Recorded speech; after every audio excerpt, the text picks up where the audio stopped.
Welcome to Ate Presi TV, and i-present ko naman sa inyo ngayon ang celebration ng aking anak na panganay na si Raymond sa kanyang 42nd birthday with turkey, lechong turkey or pabo.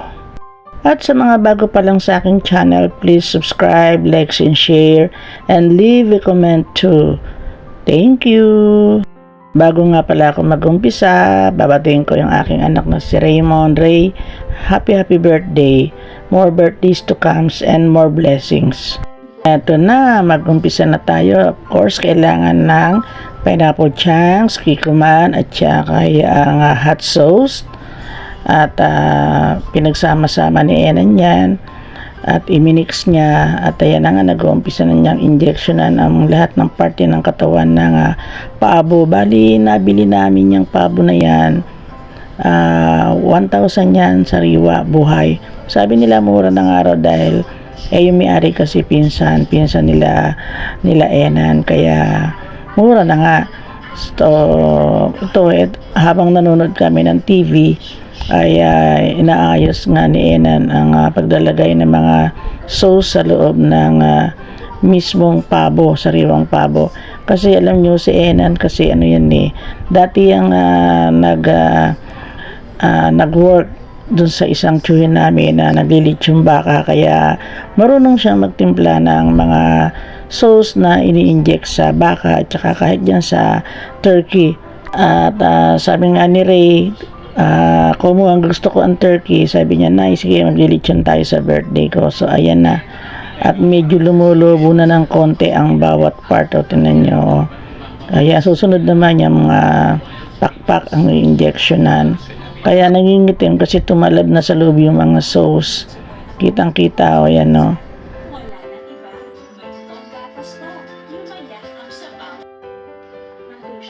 So ayan na yung paglalagay naman sa pakpak. Mamaya lulubo yan. Ayan, ganyan ang pagdilitsyon. At hindi lang yung paglalagay ng tanglad sa loob, kundi yan injection. Kasi sa baboy tanglad nilalagay ba? Ano ba nilalagay sa baboy? Sa manok pala. At pero ito kasi ganyan talaga ang lechong pabo. Yan ang kinamulatan o kaalaman ni Enan sa paglilitsyon ng pabo o turkey, tsaka ganun din sa paglilitsyon ng baka.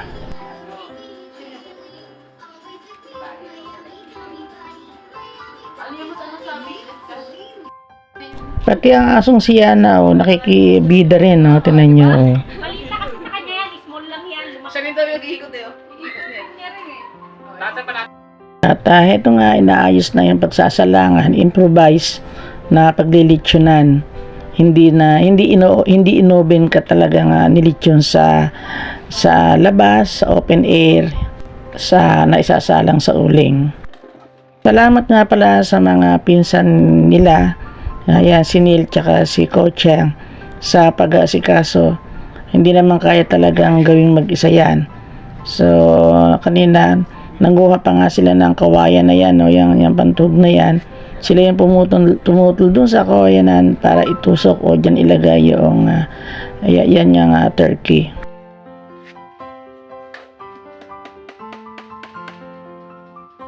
Ayan, inaayos na ni Enan.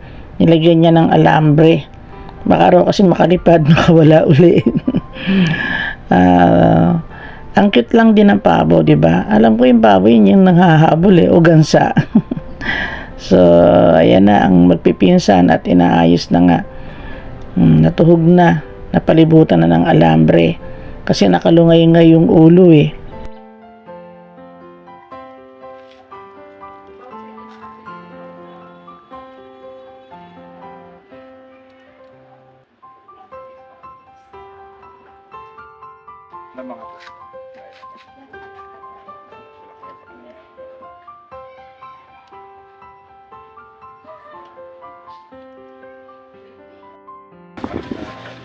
Tama na ba yung ano? Ayan, nakapagparikit na ng uling at pinipihit-pihit unti-unti yan. So, kailangan talaga dalawa yung naglilitsyon sa magkabilang dulo na hawakan nila yan. Pinipihit-pihit yan, hindi binibigla ang pagluluto at medyo mapula-pula na rin siya at naaamoy ko na rin, napakabango. Ayan o, kasi tumutulo na yung sauce niya, yun ang nakakapagpaluto sa loob, yung sauce, kumukulo yun dun sa loob. So ayan o. American day. Also, Nagdadatingan na mga bisita, wala naman kaming bisita, kundi kami lang din. Mga pamangkin, pinsan ni Ray, yan, buong pamilya. Maliit lang pala, no? Lumalaga ka. kilo lang yun. Oo, may mga butya pag malayo ko. Ilang kilo? Dalawang kilo. Siya, naka pa? Madilim na ako nakabalik dito. Bakit? Kasi natapos na yung tiles. Tapos na yung tiles, bukas, umaga, nakabit yung lapida. Tapos yung poste, minsan sobrang dalawang tiles na malaki, sayang eh. Nilagay niya na. Hindi, babakbakin niyo muna yung, di ba yung poster kulay? At ito pa rin yung ibang mga handa. Siyempre, of course, may kanin tayo, spaghetti, at cakes, at meron pang dinakdakan dyan. Ito, dinakdakan yan. At mga prutas, meron din kalderetang baka, at nagsalad din kami. Ayan mismo ang celebrator ang nagpipihit ng kanyang lechon. Ayan ang aking anak, bali 42 years old na siya ngayon. Nagbihilipan ka. Birthday, pero lang hugas-hugas. Wala na. Bea!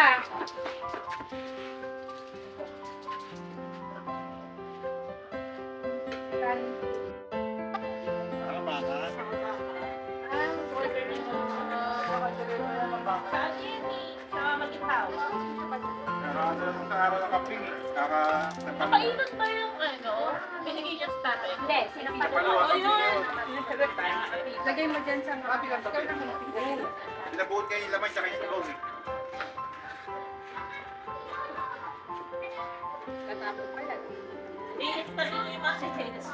Dito nga pala kami nagdaos ng kainan sa labas, dito sa garden. At medyo malamig, hindi naman umuulan. Kaya para kaming birthday celebration at the garden.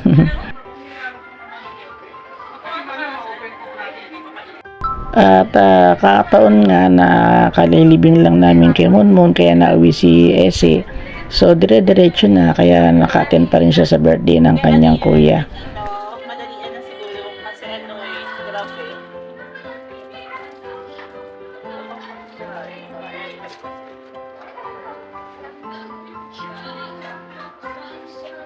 Ikaw ang ate mo? Siyempre, hindi kompleto ang birthday pagka walang spaghetti na paboritong ni Bea at saka ni Minmin, na halo ni Casey. Hindi mo kumain na. Okay, kain na kayo. Kain na tayo. Hoy! Sige ba? Pag daw kasi, yun yung lalo nila. Ay, kuchilyo ba? Para sa inihaw.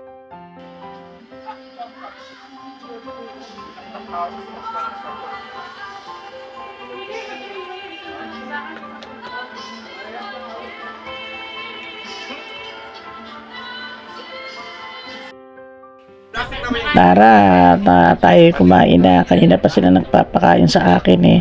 At gusto ko tong alderetang to kasi medyo malambot. At yan, si Minmin kakain na rin syempre. Ang kakainin ni Minmin, of course, fried chicken. Muli naman. May gana. Eto na. At uy, na pala yan natanggalan na pala ng natapyasan na kasi luto na, kasi iniinin lang, pwede nang kumuha. Siguro tinesting nila para kung luto na. Uy, ayan na, nabawasan na pala kasi ganyan yan. Habang binabawasan, syempre kailangan pumasok din yung init sa loob. Hindi lang marunong pressure yan, siyempre.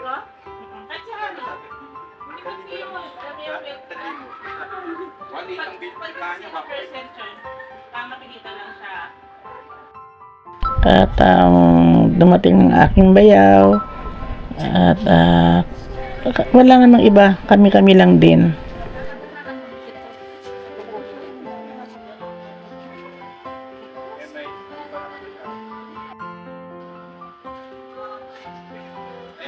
Busy yung celebrator natin. Panay ang pihit.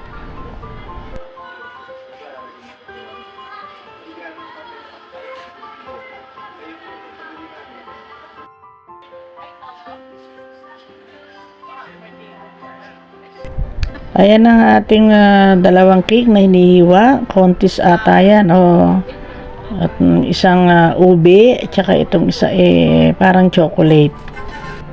And ganda ng design, ano? Simple pero looks so yummy.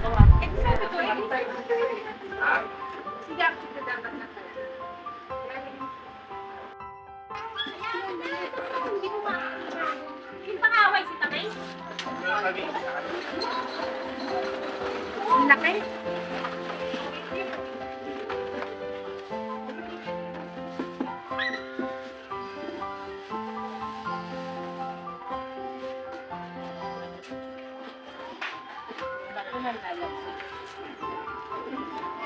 Uy, kumain muna kayo. Sige mo, Chang.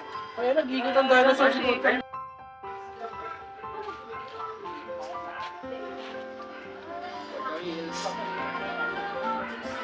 Kaya pala.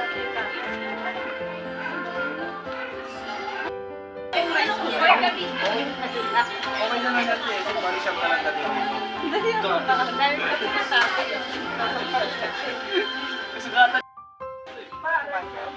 Pag-uwian, kanya-kanyang box natin. Karen, painit. Yung main yung kaya lang. Inig ko yung ate kay Bea dyan. Kaya na siya. Ikaw, saan ba? Ayan, tinatapyasan ni Enan, kumukuha. Habang nililitsyon, ganyan ang procedure, kumukuha. Kaya pag kinain mo, mainit. Ayan.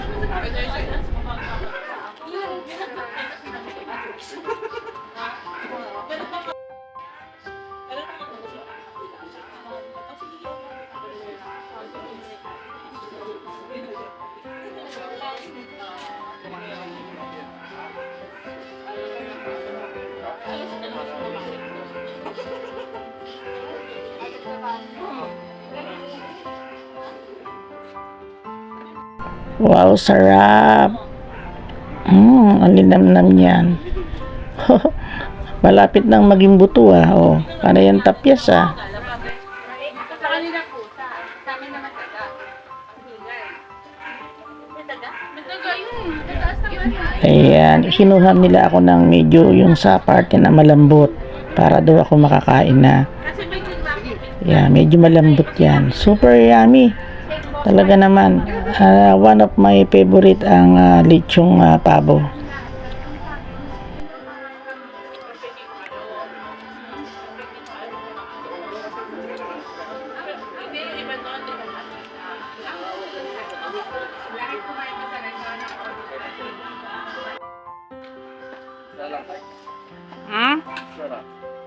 Wala na?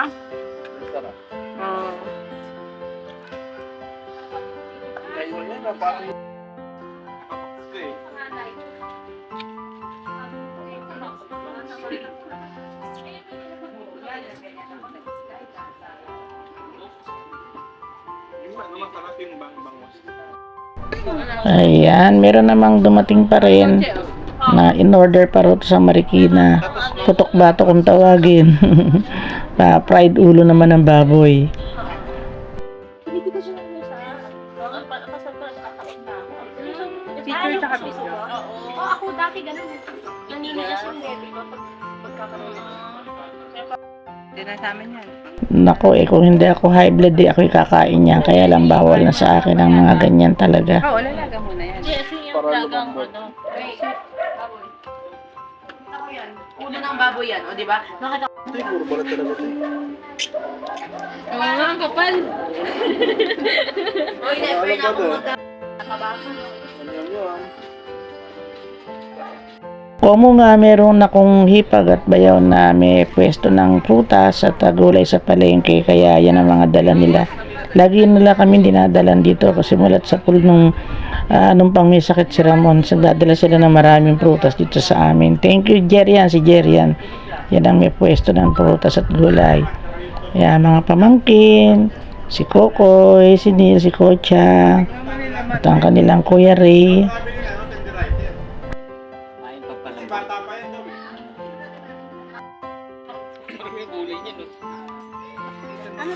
Thank you very much for watching. See you on my next vlog. Bye-bye.